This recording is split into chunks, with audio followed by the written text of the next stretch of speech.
Welcome to 100 Yards of Football. It's our NFL Draft Prospect Special this morning. If you like the video this morning, please come in and share it.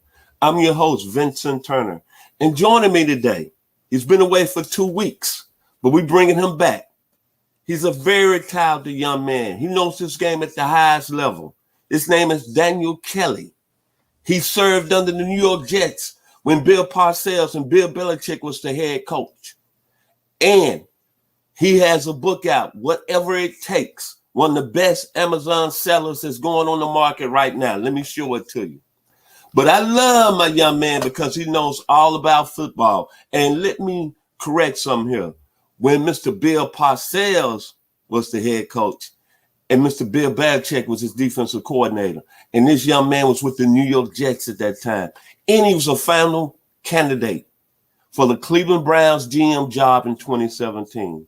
So he's coming to us from Key West, Florida, the very talented Daniel Kelly. Let me show his book one more time, Whatever It Takes. And please get it because it's a great seller. How you doing this morning, sir? Hey, I'm doing really well, Mr. Turner. Thank you for asking. Everybody gets a 2-week vacation, right? Every year? No, I'm not going to say that. It was just some things going on. We had to move you back. But remember, you changed your schedule now. Your schedule changed. Matter of fact, you got a new job, so everything changed at that point. It did, absolutely. But no, I'm doing really well, Mr. Turner. You're doing pretty good, too? Yes, sir. Yes, sir. I can't complain this morning. God bless. So let's get to talking about Mr. Anthony Schwartz, wide receiver out of Auburn University, War Eagle. That's right. This guy is 6 foot, about 179, and he's a former track guy, big-time track guy. If you look at his bio, you'll see a lot of track information. This is something that, he's a fast speed guy. He ran a 4.26 40 in his pro day, from what I heard. But the speed doesn't always translate on the game film. I've seen guys like this 1,000 times before. He kind of looks like a glorified high school wide receiver to me. I watched him in a few games. I watched him against Georgia. I watched him against South Carolina. I watched him against Arkansas, and I watched his highlights. He's a guy that's a diminutive, kind of a thinner, like I would almost say a gadget player is what you're looking at here, kind of an undefined body and frame. They use him a lot pre-snap to go in motion. They motion him inward a lot towards the quarterback, of course, where he could take a direct snap, a handoff, a fake handoff to sell some motion. To me, he's a slot type of receiver. They do line him up wide occasionally. He's kind of a raw, unpolished, unnatural-looking receiver, and he's got confidence in his hands, but he really drops some he should not drop. His hands are just okay. He doesn't have special hands. He did show, he's not as dependable as I would like in a receiver. And he ran kind of unpolished routes. He kind of looked kind of like a raw route runner. He's a guy that's got some rigidity in his hips. So when I say rigidity in his hips, that's really the defining thing for a receiver in the NFL is how flexible, how crisp can he break off the routes and snap off the routes at the break point. Some guys, they'll look like they're rounding off like a coat hanger.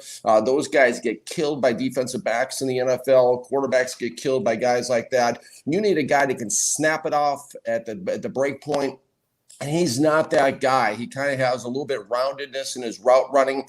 He excels mostly, Vincent, to our listeners, really in the short receiving game. This guy that's where I kind of envision him going to a team that runs a lot of those bubble screen, wide receiver screen routes where you can just throw it out to him. He can take off and try to run and use that track speed. Takes what a defense will give him after he catches the ball. He's by no means elusive in the open field. He looks like a runner. That's what he looks like. He looks like a track guy who's trying to play football. He takes off and runs. He's very adequate on the intermediate route level. The rigidity in his hips does show up. Did not run crisp looking routes in deep. Yeah, he can get behind a defense if you just send him on a straight go route. He can do that for you. But outside of that, he looked kind of awkward running deep routes. He did not look natural. He had a lot of trouble adjusting to the ball. He had trouble finding and tracking the ball at times. And he also, the thing I really didn't like was the fact that when his quarterback was in trouble, which happened quite a bit at his school, he didn't seem to really work back towards his quarterback a lot and get himself open. That's a real concern in the National Football League. And really, he's probably the most awkward receiver. I want to hit on that hard that I've seen running deep routes so far this year. And in downright, he just looked like he was struggling. This is a guy that I'm looking at projecting as a 5th to 7th round guy. Maybe he can be a punt returner for you too if he can catch the ball and catch punts. But I think he's going to have a hard time making a roster. I mean, back when I was with the Jets, there was a thing called the NFL Europe, where guys that, where fringe guys went to play. I can see a guy like this being an NFL Europe type of player. It takes a little bit more sometimes in speed, unless you're running an offense that can just, you just send the guy straight on go routes and post routes. That's the only place I see him fitting in. How about you, Mr. Turner? What are your thoughts on him? You broke it down quite eloquently, and I cannot say no more. But however, here we go. I'm gonna have to disagree with you a little bit, but you've been scouting long as I have. I like the young man. He's got world-class speed. He was the fastest player in college football. I think when you look at it, you put him on the island, he can separate with anybody. Let's be for real here. He comes from Auburn University, had some pretty good receivers that came into the National Football League. Frank Sanders, Alexander Wright, Lalo Tillman, Tim Carter, and they had an All-American in 1972 in Terry Beasley. But what I'm saying is that position at Auburn has been pretty good.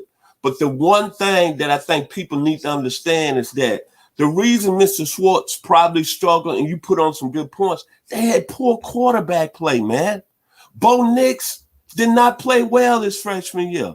Bo Nix was up and down last year. That hampered that young man. And then in Gus Malzahn's offense, I would have liked to see him at the University of Alabama with Mac Jones throwing the football and him being with Devontae Smith and Jalen Waddle. But I'm going to tell you this, when I think about him, I just can't get over that speed, that Ford GT, that Lamborghini SVUR, that Chevrolet Corvette, that Dodge Challenger. This young man has got serious speed. In high school, he ran a 10.15. Now, check out how fast this is, DK. Henry Ruggs, that was drafted 12th last year by the Raiders, is a pretty fast guy, right? Mm-hmm. He ran a 10.5. I think this young man got plenty of potential. But you got to look at the whole picture. He was in a system that was poor quarterback play. And it probably led to Gus Malzahn getting fired. But when you look at him, hey, man, I like a lot about him.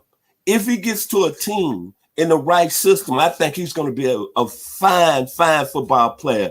And he's got one thing that you can't teach speed. And right now, he can take the top off of the defense. And then on top of that, you look at all the great players that had speed. I think Bob Hayes did pretty well with the Cowboys, right? Mm-hmm. I think Ron Brown did pretty well with the LA Rams, right? I think Randy Moss did pretty well, was a Hall of Famer, right? Mm-hmm. Even though Mike Vick's career went up and down, I think he was pretty well, right? Mm-hmm. I think Chris Johnson did pretty well with the Tennessee Titans. I think Dante Hall did pretty well with the Kansas City Chiefs. Oh, Lord, help me here. I think C.J. Spentler did pretty well. I think even you, since you're a Redskin fan, I think the guy who was the fastest player back in the day, Dale Green, did pretty good, right? Mm-hmm. This young man, speed-wise, might have more speed than any of these gentlemen that I just mentioned. And I'm going to throw in Bo Jackson. So at the end of the day, I understand what you're saying, but I'm looking at the whole total picture. He played in an offense where the quarterback play was poor. All I'm saying is I would have liked to see him playing the Alabama offense, even with Clemson's Trevor Lawrence. I think this young man has got a lot of potential.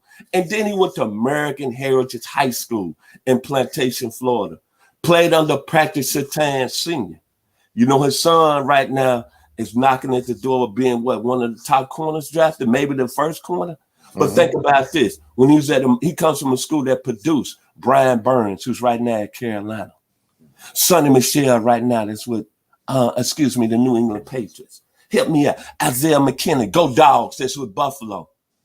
And he played on a high school team at American Heritage that right now coming up in 2 weeks, might have 8 players drafted in the National Football League, a high school. I like everything about Anthony Schwartz. I just think he played in a system where his talents weren't really put out there like on the scale. And look what happened. Gus Malzahn got fired.